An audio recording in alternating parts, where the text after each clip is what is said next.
낙동강이 휘돌아 흐르는 마을. 물을 끼고 산을 지고 살아온 이곳은 경상북도 안동. 우리나라 정신문화의 큰 줄기를 이어온 곳입니다.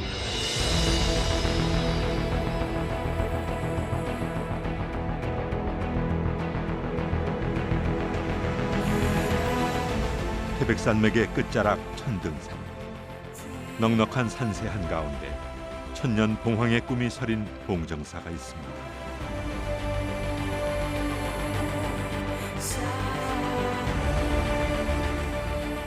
깨달음을 얻기 위한 많은 발걸음이 이곳으로 이어졌습니다. 그 옛날 구도자들을 품었던 봉정사의 천년을 돌아봅니다.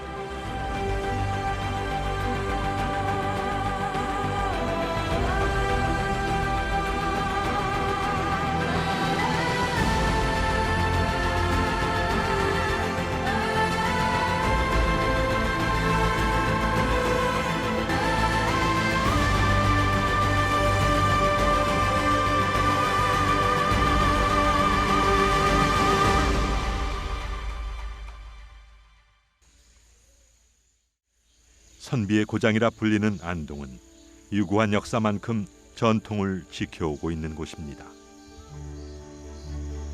1574년 선조 7년에 세워진 도산서원.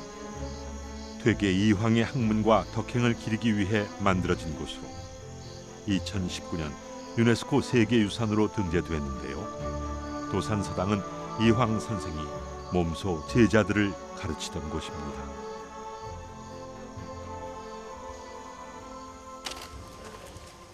많은 유생들이 포를 들고 상덕사 앞마당으로 들어섭니다.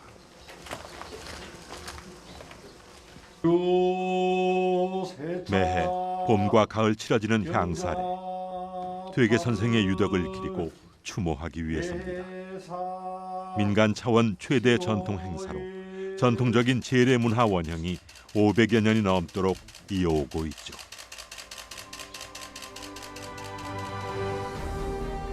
서해 유성룡 선생이 제자들을 가르치던 병산서원.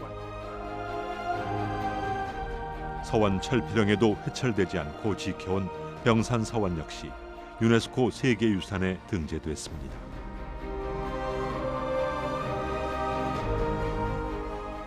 만대로 옆엔 낙동강의 은빛 백사장과 병산이 한 폭의 그림처럼 펼쳐져 있습니다. 이곳에서 우리나라 유교의 정신과 문화가 꽃피어났죠. 이런 유교적인 가치를 고스란히 담고 있는 것이 있습니다. 조선시대 유학자들의 저작물을 간행하기 위해 나무판에 새긴 유교 책판이 바로 그것인데요. 수록 내용도 문학을 비롯해 정치, 경제, 사회 등 다양한 분야가 담겨 있습니다. 16세기에서 20세기 후반까지 500년간 지속돼 지금까지 약 6만 7천여 장이 남아 있습니다. 집단 지성의 결과물로 인정받아 2015년 유네스코 세계기록유산으로 등재되기도 했죠. 조선 왕조가 500년인데 그 500년 동안 지나오면서 정말 오늘날 21세기 현대에 필요하는 인류 사회에서 필요하는 유가적 가치들이 이렇게 녹아 담겨 있기 때문에 우리뿐만 아니라 이 세계사적으로 또 세계사적으로 출판 어떤 문화사적 측면에서 본다고 해도 특출한 어떤 가치가 이제 있다고 생각합니다. 강물이 마을을 감싸고 돈다 하여 이름 붙여진 하회. 도산, 병산, 서원과 함께 안동을 대표하는 명소입니다. 풍산유 씨가 600여 년간 살아온 우리나라의 대표적인 집성촌인 하회마을. 고색창연한 고택과 서원들이 수백 년의 시공간을 초월해 유교 정신의 맥을 이어오고 있습니다.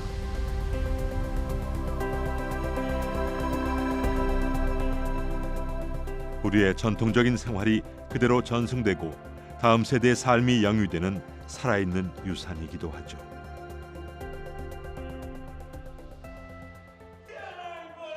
하회 마을엔 양반과 서민의 삶이 공존하고 있습니다. 당시 신분 질서와 농사일에 눌렸던 서민들의 삶, 그 응어리를 해소하는 축제가 바로 하회 별신구 탈놀이였습니다. 신에 대한 신앙적 의미와 함께 신분을 벗어나 마을 공동체가 함께 즐기는 놀이였죠.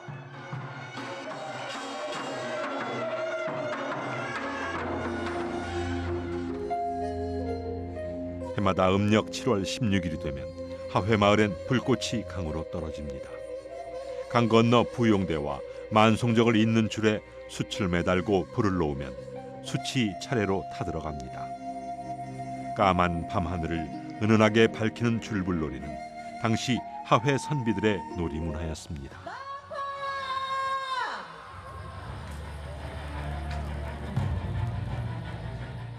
안동의 세계유산은 바로 현대사의 사람들이 정말 정신적인 지향이 뭐고 무엇이 진정한 삶의 가치인가를 보여줄 수 있는 그런 가장 중요한 자산을 갖춘 이런 지역이 된다고 볼 수 있겠죠.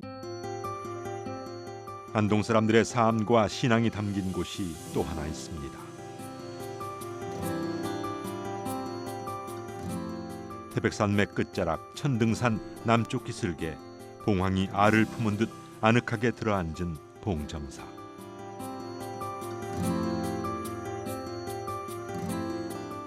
과거 대망산으로도 불렸던 이 산에는 작은 이야기가 하나 전해 내려옵니다.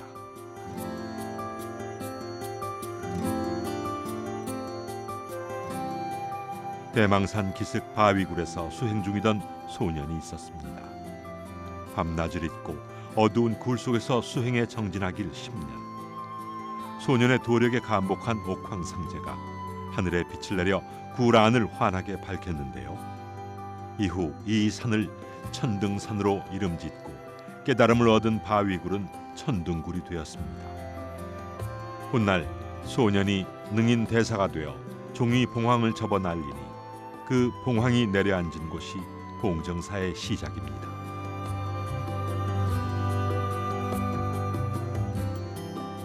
신라 문무왕 672년 아름다운 창건 설화와 함께 능인 대사가 창건한 봉정사는 수백 년간 지역 사람들의 염원과 구도자들의 고행이 깃들어 있습니다.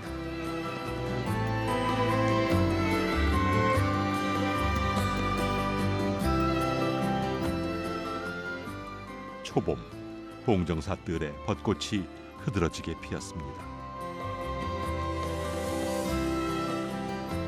오늘도 봉정사엔 사람들의 발길이 이어집니다.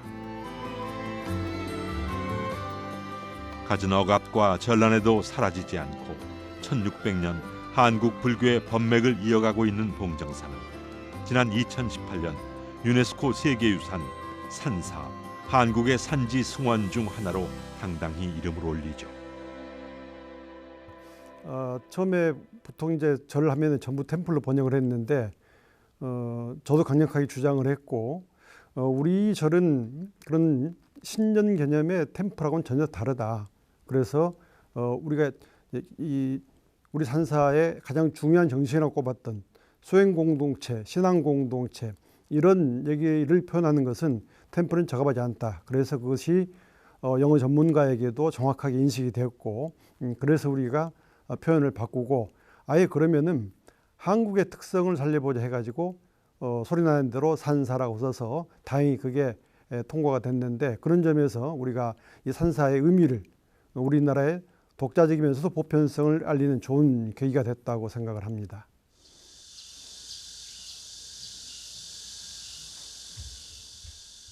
산사, 피안의 세계로 들어가기 위해 만세루로 향합니다.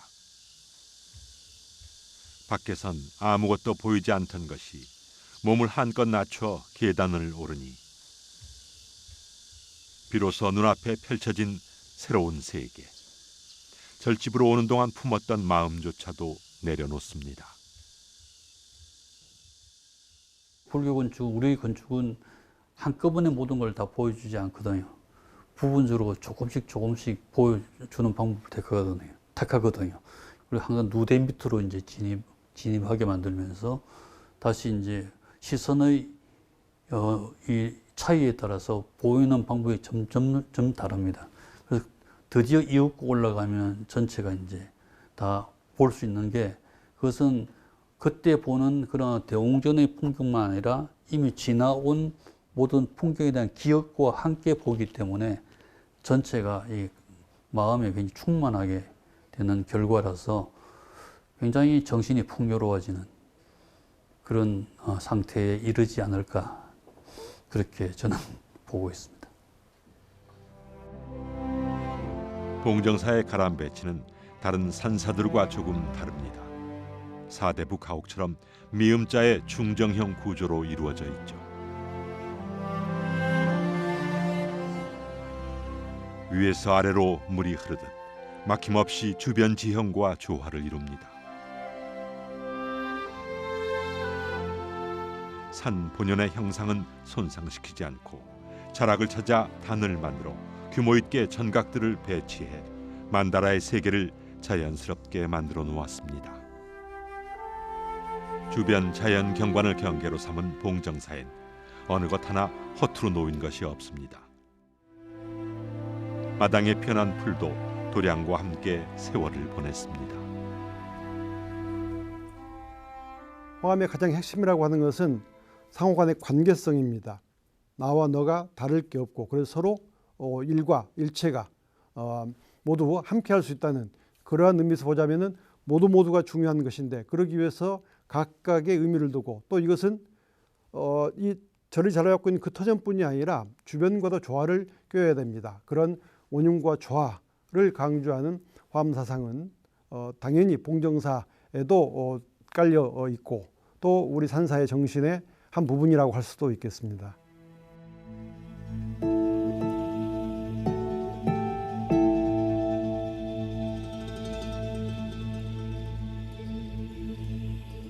말로 통하지 않고 마음에서 마음으로 불법의 진리를 전합니다.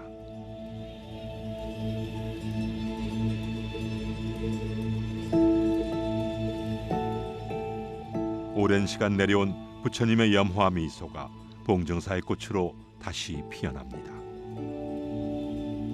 봉정사 극락전. 일세일불, 한 세계에 하나의 불이 있어서 전체를 갖다가 이제 같이 아우른다고 하는 건데, 대웅전을 중심으로 하는 공간이 하나 있고, 바로 옆에 극락전을 중심으로 하는 공간. 대웅전을 중심으로 하는 공간 하나만 있으면 이게 이제 불교 건축의 핵심이거든요. 만다라 세계를 갖다가 이제 표현에 있는데, 이 하나만 있지 않고 또 하나의 공간이 있다고 하는 거죠. 이 두 개가 대등합니다. 그러니까 세상에는 하나만 있는 게 아니라 여러 개의 동등한 가치가 같이 있다고 하는 거죠.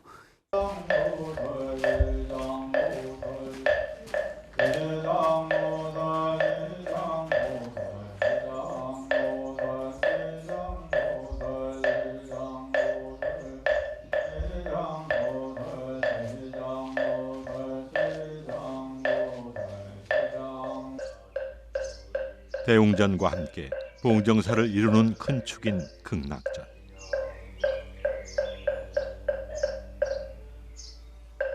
불국토가 세상에 하나만 있는 것이 아니라 여러 개의 불국토가 있을 수 있다는 것을 여실히 보여줍니다.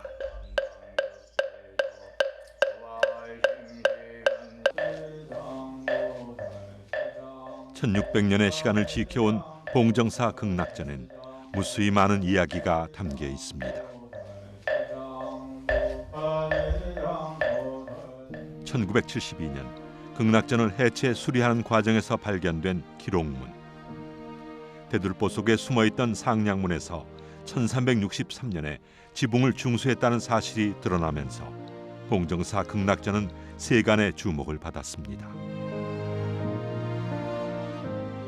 목적 건물을 대략 150년마다 중수한다고 볼 때 극락전은 적어도 1200년대 초반에 지어진 건물이라 추측할 수 있는 기틀이 마련된 셈이죠.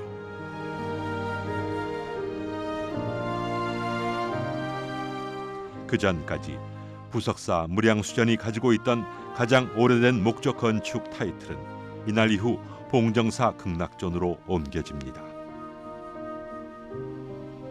들문도 없이 좌우 양벽에 난 광창으로 빛과 바람이 법당 안으로 스며듭니다. 통일 신라시대부터 고려시대의 문화를 엿볼 수 있는 극락전. 환자 없이 석가래가 그대로 보이는 천장에서 보듯이 그 시대의 건축 양식을 그대로 간직하고 있는 극락전은 한국 고건축사에 있어 중요한 자료로 꼽힙니다.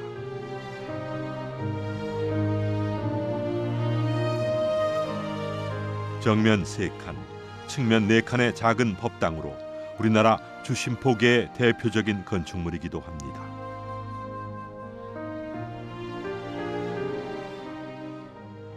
극락전은 이게 이 나무 기둥으로 지지한 건물입니다. 이 보면은 그 결구 방식이 조선 시대보다는 훨씬 앞서 있으니까 굉장히 경쾌하고 굉장히 단순하고 그래서 힘이 있거든요. 조선 시대로 가면은 이게 다공포로 해가지고 여러 가지 어떤 이게 번잡하게까지 보이는 그런 어떤 구조의 그런 어떤 다양성이 있는데 그에 비해서 극락전은 굉장히 아주 맑은 건축이라고 이야기를 할 수가 있죠.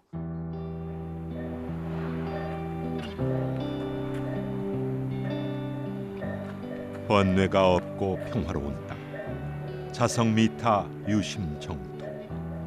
마음 밖에 극락이 따로 있지 않으니 이미 내 마음 안에 있는 극락 정토를 찾습니다.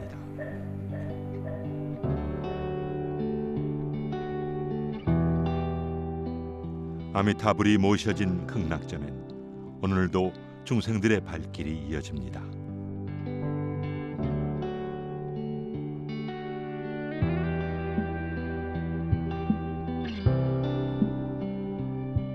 무수히 많은 중생의 기도와 구도자들의 수행이 1000년 넘도록 이어지고 있는 맑은 도량 극락전.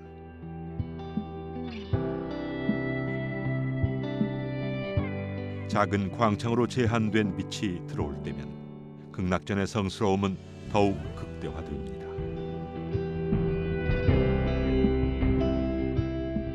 일상의 삶에서 진리를 바라보고 고요 속에서 부처님을 친견하는 극락전.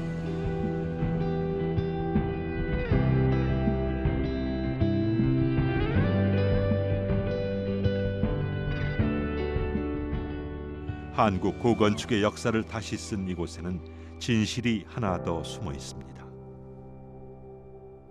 법당 구석에 드러나 있는 이 전돌은 그 시절 이 공간이 어떻게 쓰였는지를 짐작케 합니다. 신발을 신고 들어올 수 있는 공간이었던 것이죠. 작은 창으로 빛을 끌어들이고 바람이 쉬어가는 극락전 법당 안. 중생들에게 정토 왕생의 길을 열어주는 아미타 부처를 모신 이곳은 모든 것이 열려 있습니다. 천장엔 석가래가 그대로 드러나 강건해 보이기도 하고 규범적으로 보이는 동시에 규범을 벗어난 듯 보이기도 하죠.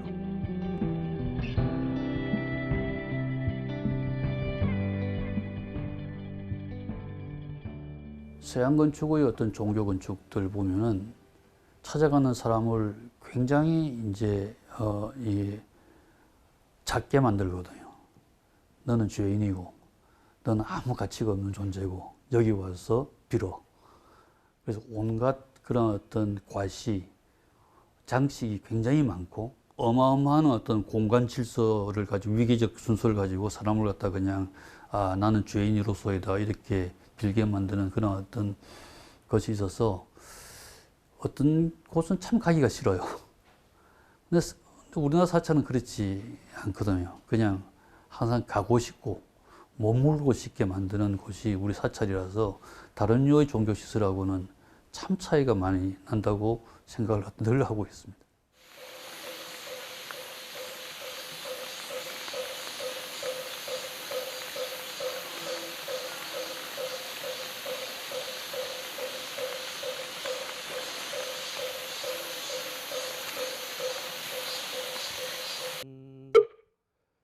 여름을 알리는 비와 함께 봉정사의 계절이 깊어갑니다.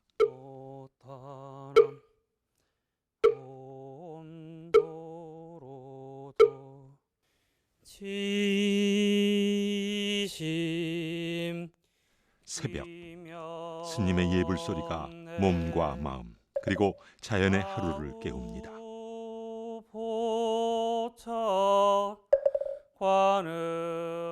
소란스러운 마음의 짐을 내려놓고 한 걸음 한 걸음 바른 길을 닦아가는 발원의 시간.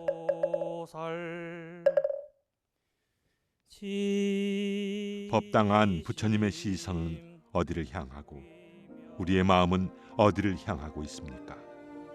끝없는 화두와 참선이 극락전 앞마당에서도 일어나고 있습니다.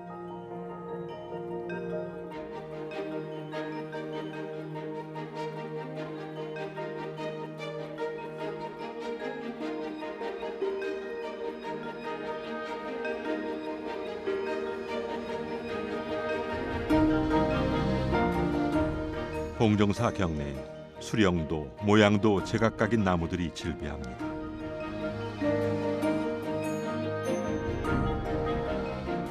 옮겨 심지도 수형을 바로잡지도 않고 그대로 뿌리를 내린 나무들.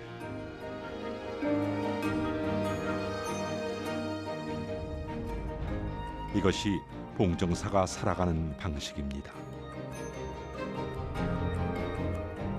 경사진 산지에 터를 잡았으나 자연을 허물지 않고 오히려 하나인 듯 조심스레 녹아 들어가는 것이죠. 시간의 흐름과 바람의 변화를 한 호흡으로 살아가는 세계.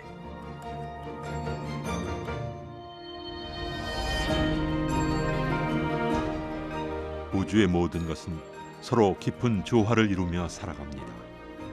땅의 흐름을 막지 않고 열린 이곳은 경계가 허물어졌기에 무엇이든 채울 수 있습니다.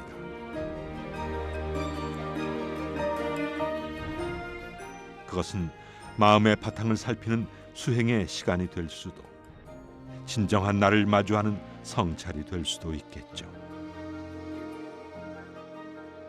자연을 지배하려고 드는 그런 욕망도 버리고, 그리고 자연에 그냥 이게 움츠려들려는 그런 졸렬함도 이겨낸 아주 그 사찰이 없었으면은 그 풍경이 아무 가치가 없지 않았을까 할 정도로 기가 막힌 그런 어떤 조화를 이루고 있는 게 탁월한 장소에 관한 해석이고요. 또 하나는 그 안에 놓여지는 건축물들이 한 동이 아니지 않습니까? 여러 개의 동으로 이루어지는 공간의 구성이 참 다이나믹하고 굉장히 다양합니다. 선과 교학, 연부를 중시하는 산문 수행의 형태가 잘 나타나 있습니다. 봉정사에서 눈길을 끄는 것 중 하나는 4개의 건물이 둘러싸고 있는 마당입니다. 폐쇄된 공간인 듯하지만 사방으로 열려 있어 만남의 장이 되기도 하고 우리나라 불교 정신을 그대로 담고 있는 공간이기도 하죠. 대웅전 앞마당은 엄숙하고 침묵이 지배하는 듯하고 극락전 앞은 자유롭고 따뜻합니다. 불확정적 비움이라고 우리는 얘기를 하죠. 비워져 있는데 이는 확정되지 않은 비움. 그러니까 그 안에서 어떤 일이 일어날 수도 있는 거죠. 애들이 놀아도 괜찮고 제사를 지내든 거기에서 노동을 하든 축제를 하든 다 일어날 수 있는 일인데 그 일이 다 끝이 나고 나면은 다 사라지고 그 장소는 비워져서 거주하는 사람으로 하여금 사유의 세계로 인도하는 게 우리의 마당이거든요.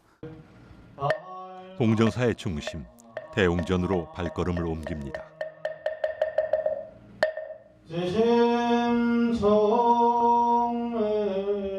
대웅전은 고려 말 이전에는 볼 수 없었던 새로운 건축 양식으로 극락전과는 또 다른 영역을 만들어냅니다. 기둥 사이에도 공포를 배열한 다포 양식으로 웅장한 느낌을 주는데요. 경복궁, 근정전과 같은 조선시대 주요 건물에서 이 양식을 찾아볼 수 있습니다. 본당으로 향하는 길목에 있는 만세루를 지나면 마주하는 부처님의 세계. 극락전에서 시작해 고려 말 조선 초기를 지나며 봉정사의 중심은 대웅전으로 확대됐습니다. 사부대중과 부처님과의 만남이 이루어지는 곳. 극락전과 달리 마루가 깔려있는 법당 안엔 석가모니 부처님을 중심으로 관세음보살과 지장보살을 협시보살로 모시고 있습니다.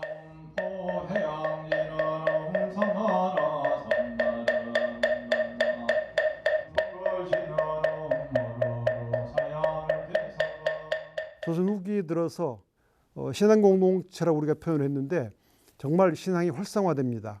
나를, 내 가족을, 사회를, 나라를 지켜줄 수 있는 그 안전판으로서 불교 신앙을 생각을 했고, 그래서 저에 많은 사람들이 모여들었습니다. 그래서 처음에는 대웅전이라고 하는 중심 공간에 모여들어서 아마 예배를 보고 거기에서 기도를 하고 했을 겁니다. 그런데 많은 사람이 모이니까 법당은 한정돼서 포용을 못했습니다. 그래서 생겨난 퇴마루, 또 하나의 법당인 셈입니다. 여느 사찰에선 보기 힘든 퇴마루. 대웅전에 마루가 있는 대웅전은 봉정사가 유일합니다.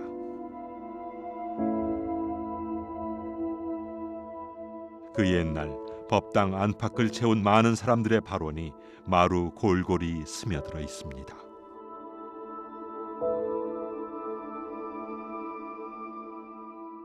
다폭의 건물로는 최고 오래된 것으로 알려진 봉정사 대웅전. 법당 안엔 고색 창연하고 아름다운 단청이 천년의 시간을 견디고 지금도 빛을 발하고 있습니다. 반자에 그려진 세심한 문양들, 부처님이 계신 전각에서 천장은 천상의 세계로 표현됩니다. 경전에선 부처님이 계신 극락에는 항상 꽃이 날고 있다고 전합니다.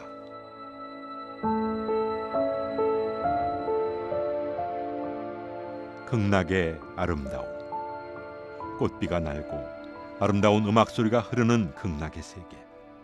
부처님의 국토인 법당 안에서도 천장에는 연꽃이 흩날립니다.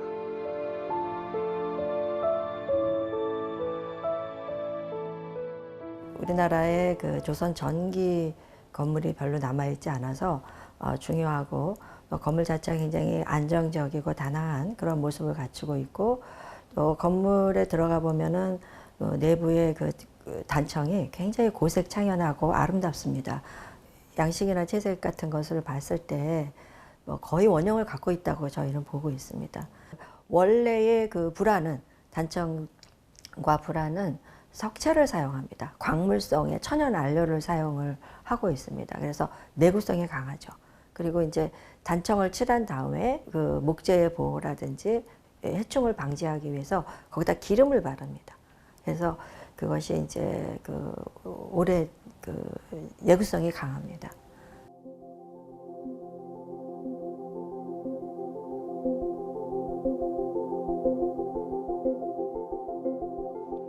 불벽의 앞쪽에는 후불탱화인 아미타 설법도를 걸었습니다. 아미타 부처님을 중심으로 좌우에 십보살과 범천, 10대 제자, 사천왕 등이 함께 있는 아미타 설법도. 1713년 제작되어 그 시기 불화의 역사를 알 수 있는 소중한 사료입니다.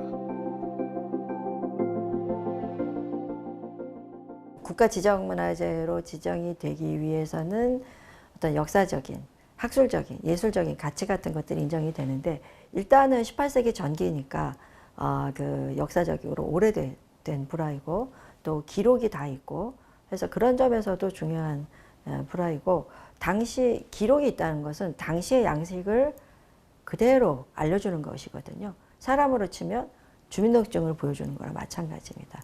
네, 그 연대를 확실하게 알 수 있는 거라서 학술적으로도 거기에서 누가 그렸고 뭐 하는 것들까지 알 수 있어서 매우 중요합니다. 18세기 전반 경상북도 지역 불화의 특징이 잘 표현된 작품으로 평가되는데요. 대웅전엔 이 후불탱화에 얽힌 역사적인 사건이 하나 있습니다. 1997년에 후불탱화를 보수하려고 후불탱화를 떼어내니까 그 뒤 후불벽에 아주 오래된 그 벽화가 드러났습니다. 그 떼어내서 그거 벽화를 보니까 저는 정말 깜짝 놀랐습니다. 이거는 그 조선 전기의 불화의 양식을 알 수 있는 굉장히 중요한 작품이다라고 직감을 할 수가 있었습니다. 조선 초기의 불화 자료가 희귀한 현실에서 발견된 후불벽화. 마치 가뭄의 단비처럼 대웅전의 후불벽화는 우리나라 불화의 도상과 양식을 연구하는 데 많은 도움을 주고 있습니다. 대웅전 역시 오랜 세월을 지나오면서 벽화를 지탱하고 있던 벽체가 뒤틀리면서 벽화도 손상을 입었는데요. 그럼에도 초기에 그려졌다는 사실을 입증할 만한 요소는 여전히 남아 있었습니다.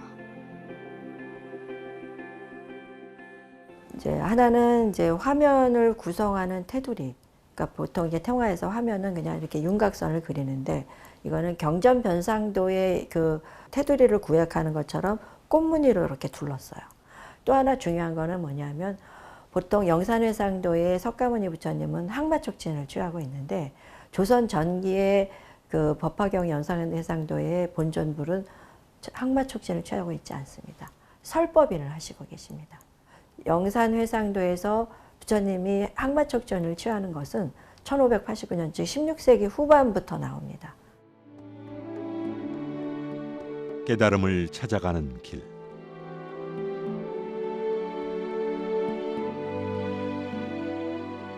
시간의 깊이도 마음 짓는 바에 달려 있습니다.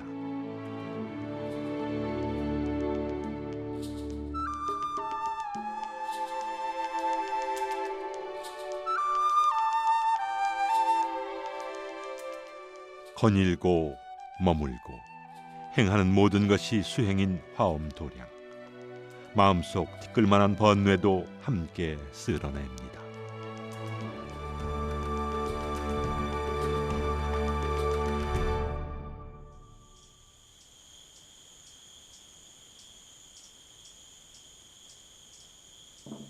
공정사에도 가을이 찾아왔습니다.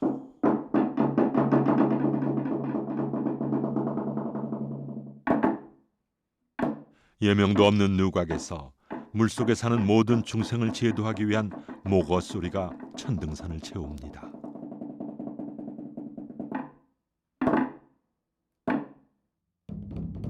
축생을 비롯한 땅 위의 중생들에게 불법을 전하기 위한 법고 소리가 지축을 흔들고 흔들리는 장삼자락에서 설법으로 진리를 깨우친 용약 환희의 모습이 떠오릅니다.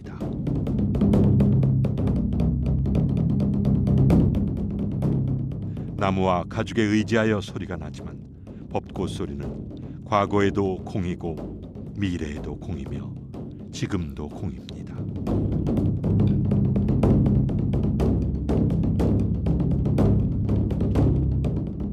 특정한 곡조가 없는 북소리는 이름이고 이름은 원음, 곧 부처님의 소리입니다.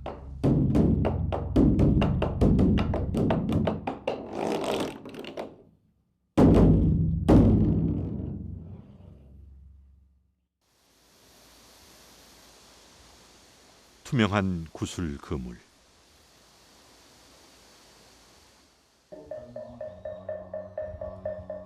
도솔천 내원공엔 구슬로 만들어진 그물 인드라망이 드리워져 있습니다.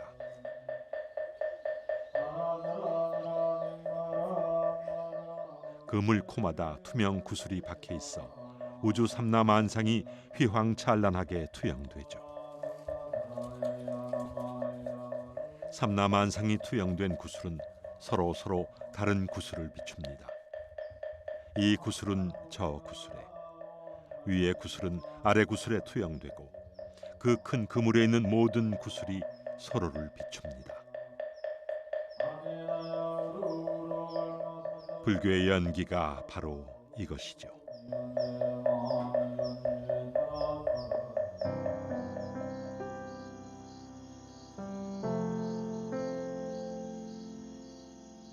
다른 것과 떨어져 전혀 다른 것으로 존재할 수 없고 서로를 비추는 구슬처럼 서로가 서로에게 때려야 뗄 수 없는 중중무진의 세계. 우리는 서로를 이렇게 의지하면서 살아갑니다. 이런 관계의 그물은 봉정사 곳곳에서도 찾아볼 수 있습니다. 대웅전 앞마당에 버티고 선 만세루는 기둥 사이로 바깥 풍경을 경내로 끌어들이죠. 내 외부 공간이 하나가 되어 조화를 이루는 겁니다.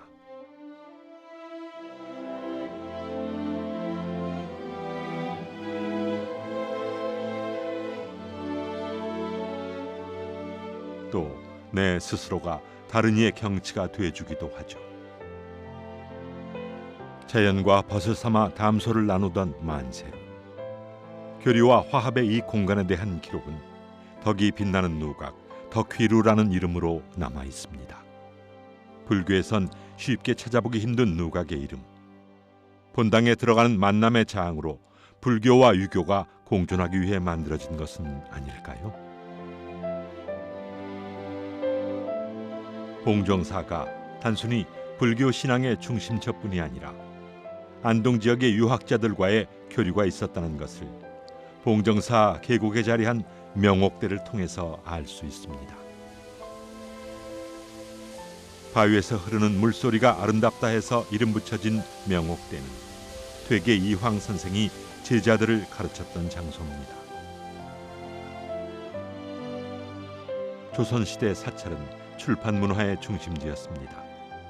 퇴계 선생을 비롯해 여러 유학자의 문집이 봉정사를 통해 간행되기도 했죠. 봉정사를 자주 찾았던 퇴계 이황과 그의 제자들. 그래서인지 18세기와 19세기로 넘어와도 유학자들이 불교에 대한 토론을 벌이고 스님과의 교류도 많아지는 일이 생기게 됩니다. 유학자들에게 가장 익숙한 불교 내용은 화엄이었습니다. 왜냐하면 중국의 송대 이래로 역시 중국도 교학의 중심에 화엄이 있었고, 그래서 조금이라도 불교에 관심 있는 사람들은 그러한 화엄관계 책을 읽곤 했던 것이 아마 조선에서도 전승되지 않았을까 싶습니다. 그래서 내가 선에 대해서는 그 정신세계를 글로 표현하는 것은 사실 간단한 일이 아니었기 때문에 뭐 불교에 대해서 안다라고 얘기하거나 할 때는 아마 화엄 구절이 많이 떠올랐겠죠. 이거는 자신들뿐이 아니라 앞에 선배들도 그래왔기 때문에 아마 자연스러운 일이었을 것 같습니다. 그런 점에서 화엄의 본고장이기도 했던 이 봉정사에 와서 함께 스님과 얘기를 나누고 자신의 불교 지식도 교류하고 그러면서 인적 교류가 만들어졌는데, 그 교류를 더 끈끈하게 맺는 데는 이러한 출판을 중심으로 한 실질적인 필요에 의한 그런 관계가 아주 중요한 토대가 되었다고 봅니다.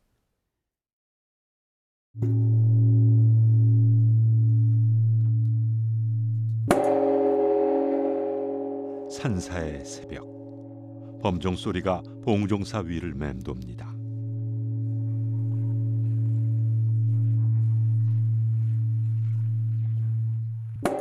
28번의 타종은 6개 6천과 새개 18천, 무새개 4천, 합쳐서 28천의 모든 하늘나라 대중에게 부처님의 도량을 알리는 소리.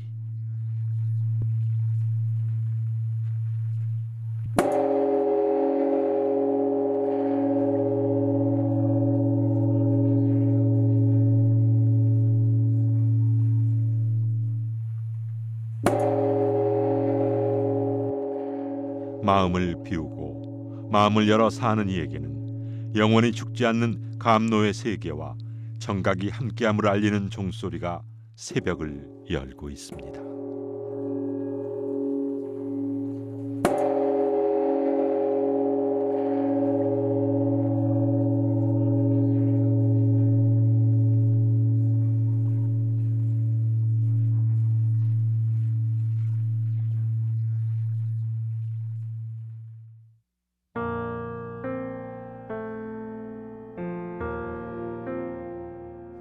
천등산 곳곳을 물들이는 단풍의 향연, 봉정사도 예외는 아닙니다.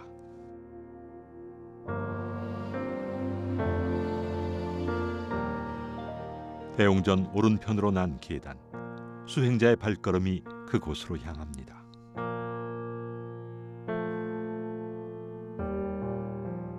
계단을 오르면 만나게 되는 또 하나의 공간, 봉정사의 부소가 암자인 영산암입니다. 영산암을 빈틈없이 막고선 누각 우화루. 부처님이 영축산에서 법화경을 처음 설법할 때 하늘에서 꽃비가 내렸다는 데서 유래한 이름입니다.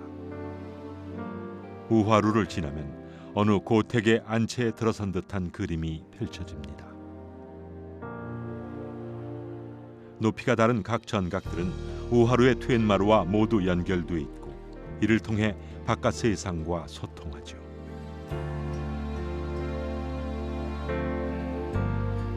영산암도 봉정사와 마찬가지로 땅의 높이 변화에 순응해 건물을 안 치고 자연의 흐름을 거스르지 않았습니다. 이거는 정말 한국 건축의 보물 중에 저는 보물이라고 생각을 하거든요.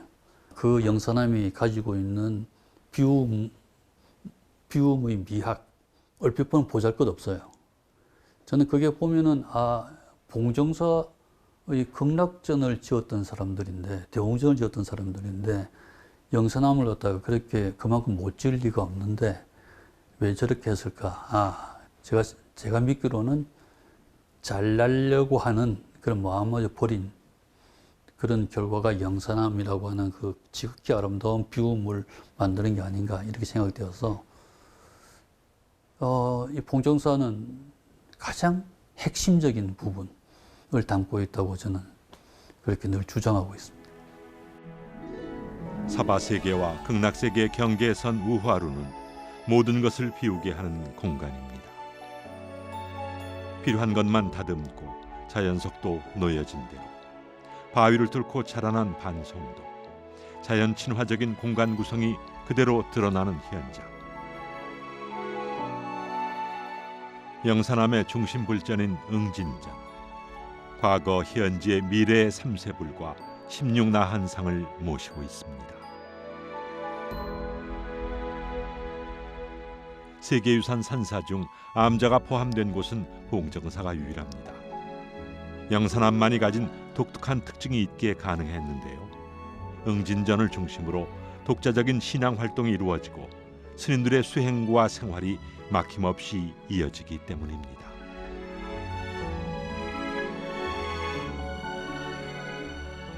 해서 영산암은 봉정사 안의 봉정사로 불립니다. 아무리 작지만 대체로 우리가 작은 암자든 그 사원의 구성을 볼 때는 규격적인 그런 불전 공간과 생활 공간이 어떻든 틀을 갖추고 있게 됩니다. 그런데 여기는 다 갖추었지만 그게 정확하게 자를 대서 딱딱 떨어지는 게 아니고 상당히 자연스럽게 조화를, 그렇지만 또 조화를 이룰 수 있도록 되어 있습니다. 그런 암자가 본절과 약간의 거리를 두고 독립성과 그 연결성을 함께 가지고 있다는 점을 보여줬기 때문에 그 점이 역시 아주 특징적인 의미를 갖는다 해서 오직 영산암만 일수안에 포함을 해서 함께 얘기를 할 수가 있었던 것이죠. 시면을 살피고 분별의 경계를 허물고 수행과 성찰의 공간에서 인드라망의 투명 구슬처럼 우리는 서로를 비추며 살아갑니다.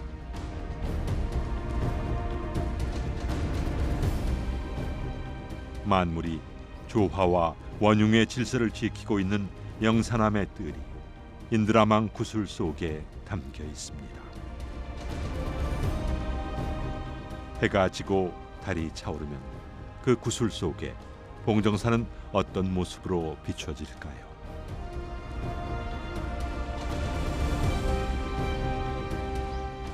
봉정사가 지금의 모습을 아마 크게 바꾸지 않는 게 제일 첫 번째 중요한 과제인 것 같습니다. 왜냐하면 세계유산이 되거나 했을 경우에 거기에 걸맞게 자꾸 크게 모습을 바꿔가는 그런 현상들이 많이 나타나는데, 봉정사는 처음부터 그랬듯이 이것은 큰 규모가 아니고 그 규모에서 정말 자연과 더불어 하는 그런 수행 공동체이자 신앙 공동체라는 것이 가장 중요한 본질성, 진정성으로서 평가를 받은 것입니다. 그렇기 때문에 봉정사의 앞으로의 미래도 결국 거기서 출발을 해야 된다고 봅니다. 공정사는 살아 있습니다. 지금도 이곳은 학습과 수행, 더불어 신앙과 생활이 이어지고 있습니다. 이곳을 지키는 스님과 일주문을 넘어 찾는 중생들에 의해 변화하고 진화하고 있죠. 그러나 자연과 함께하는 수행 공동체와 신앙 공동체라는 가장 중요한 본질은 변하지 않을 겁니다. 꾸미지 않은 소박함 속에 깃든 정갈한 아름다움이 있는 봉정사. 봉황이 꿈꿔온 상생과 깨달음의 길이 천년을 이어오고 있습니다.